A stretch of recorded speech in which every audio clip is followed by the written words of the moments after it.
thank you, Doctor, first of all, for speaking to us. You have studied the origin of the virus and the way it has spread. What, in your view, is the risk to India? My lessons are, I think, if you look at history, it started somewhere or middle of December in China, then spread to Wuhan area. From Wuhan area, there is a lot of travel to Western countries like Italy, USA, Europe. So from there, it spread there. And with a lag of about 2 or 3 weeks, it came from these areas to India indirectly. So we had a gap of 3 or 4 weeks to study this virus.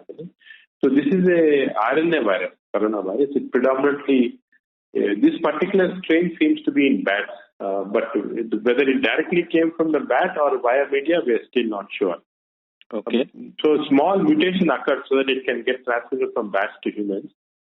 But the most important thing is when this virus spread to, say, Italy or US to India, there are different genotypes in this virus which are now available. There are now sequencing has been done in 4 countries of the whole virus. Okay. One in USA, other one in Italy, second is in China, third is China, fourth India. So 4 countries have sequenced this virus. And what we are finding is this virus is got a different genome sequencing in India compared to, say, Italy and so on. This has a lot of significance because the Indian virus, the genome, there is a single mutation occurring in the spike protein.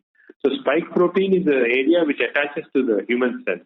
But one small mutation is there, making that attachment weak. So this may become an important factor for us in India.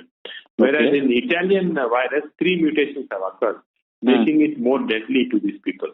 Of course, in Italy, the other features are also there: age, above 70, 80 years, smoking, alcohol, comorbid conditions like diabetes, hypertension and all is high.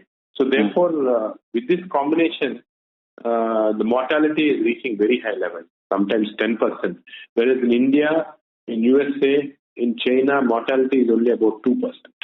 Okay. So there is variation in mortality and infective rate based upon the genome of the virus, and also host immunity also is playing a role. So in your view, the virus that has spread to India is less harmful than the one that has spread to other countries? Can we say that? Yeah, no, we can't conclude directly from that. But what we can say is that there is a definite difference in the gene sequence, and we are hoping that will result in the virus being less harmful because attachment to the cell is not as good. But clinically, whether this is 100% true or not, unless we do large-scale studies, we won't know. And this is too early to say that. But definitely there is a difference in the genotype.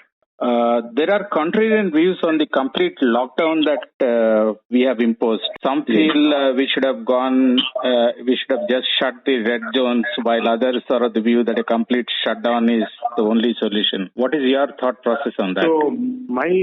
So this is a very controversial area. There are two things. There are 2 extremes. One is complete shutdown. The second other extreme is, I think, to keep everything open and test everybody. So this is what South Korea did. South Korea still everything is open in South Korea, but they did extensive testing of the population, and those people who are positive have been isolated quickly, and so this is called, as you say, red zone or selective isolation. In our country, the problem, because of the demographic of the country and because of the economy that's involved, extensive testing is not feasible.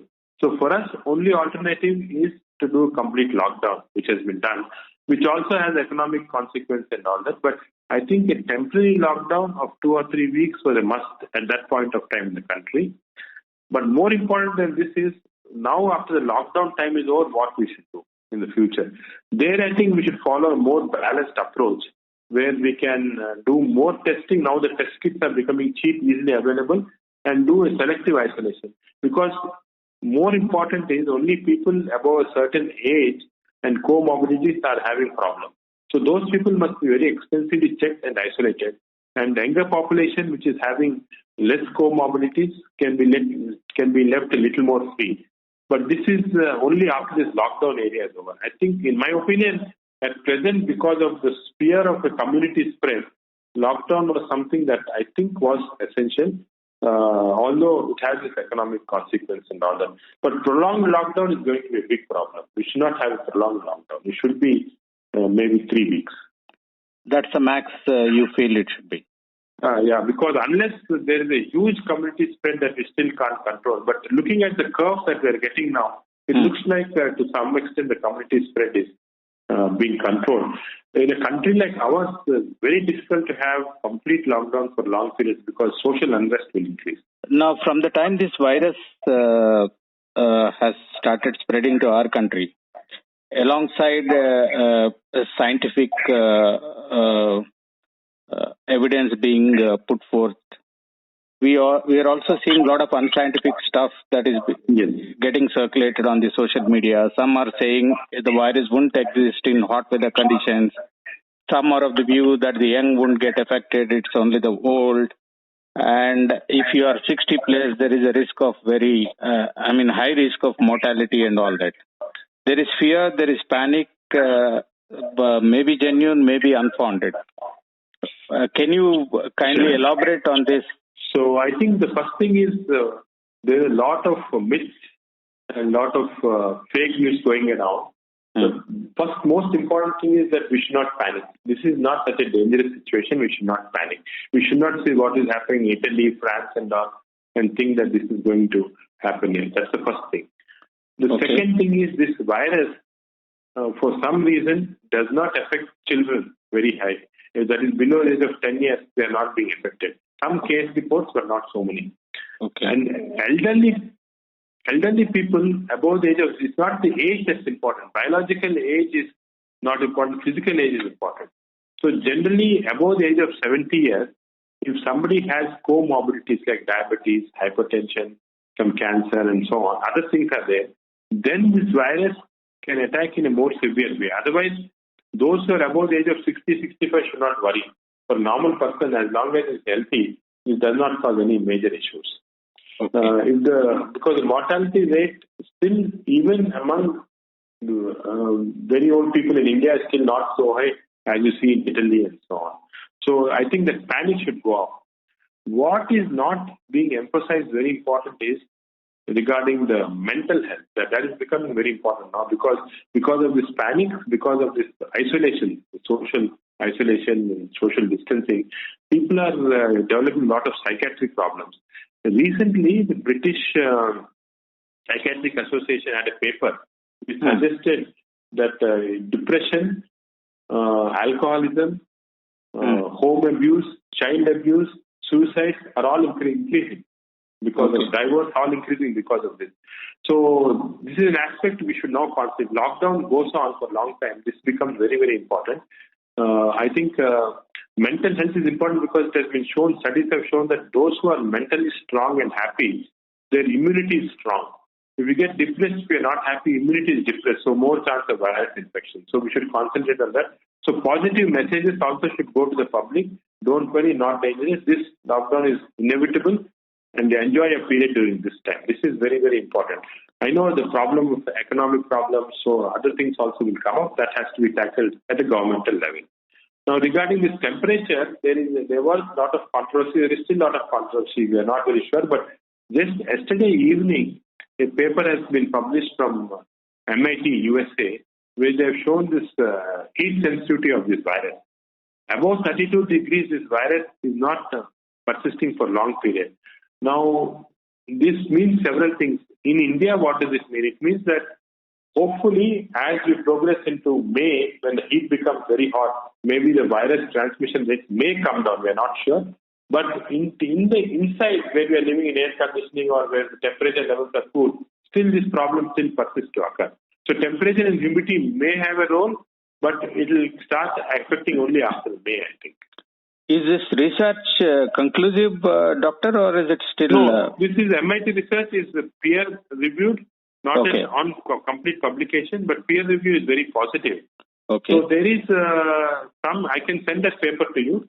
There is some evidence that it is a heat-sensitive virus, may be beneficial, but as I said, this is still preliminary data in experimental lab. It is not still clinically proven. It might be a bit early to ask you, but do you suspect there could be behavioral change post the lockdown? Yes, there is. And what in your view are the precautions that people in general need to take?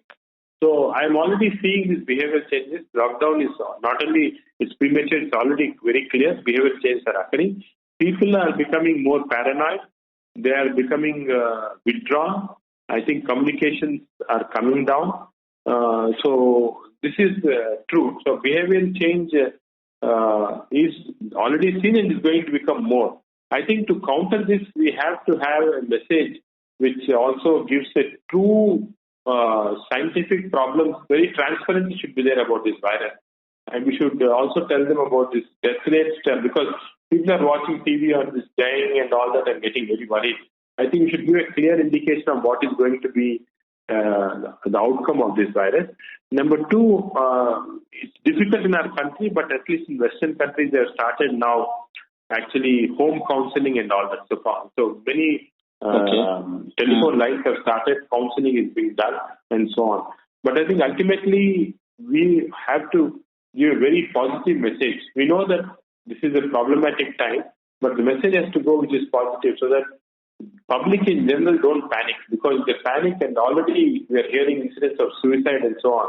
This should not come. We have to be very positive because if you look at it, this is a small blip in human history. It is going to go off. We are already getting medicine. In next 2-3 months, we'll get medicine. In next 16 months, we'll have a definite vaccine. So by 2022, everybody will forget about this virus because the vaccine is available. But this 1 year period is troublesome. We have to be very strong. And panic should not come in at all because there is nothing to panic. It is something that we can easily conquer. There is also a view that even if it stops for now, there is a risk of recurrence, maybe a couple of months down the line, 6 months down the line. Is that a possibility, Doctor? There is all coronaviruses which I've seen before are seasonal in nature. The SARS virus, the MERS virus, the swine flu, all are actually coronaviruses. They are seasonal in appearance. But what is going to be in this virus is going to be only one season, because after that we are going to get a vaccination and it won't be a problem anymore. So what we have to be guarded against is next season. Suppose this virus now by May, June it goes down. We have to be very careful in December, January, February, because next year it may again come. This is the time we have to be very careful. But what will happen by that time, in my opinion, is not only we'll have some medical treatment, but also the testing will become cheap and widespread. So isolation policies will become more firm, and this won't become like what is happening now, such widespread nature. Okay. And even if one is isolating, what are the precautions that we need to take? I mean, basic precautions. So basic precautions, I think one is, of course, not physical distancing. I think the social distancing word should be replaced with physical distancing. We have to keep a distance of 1 meter from individuals, generally when you're talking and so on, so that your infective material don't go. Hand hygiene is very important. I think now everybody is following hand hygiene. Yeah. And now also talking strongly of mobile hygiene. Mobile hygiene, because mobile phones can carry this virus for 48 to 72 hours. So we should see that we don't take some other person's mobile phone and use it. And if you're taking a phone, immediately use a sanitizer to clean the phone or clean your hands before taking a new phone or giving off the phone. So this is very important. So like these precautions. Second, nutrition, we must maintain adequate nutrition. Vitamin C, zinc, and vitamin D are very important against immunity of this virus. So these three things, either you can take supplement or you can take adequately in your diet.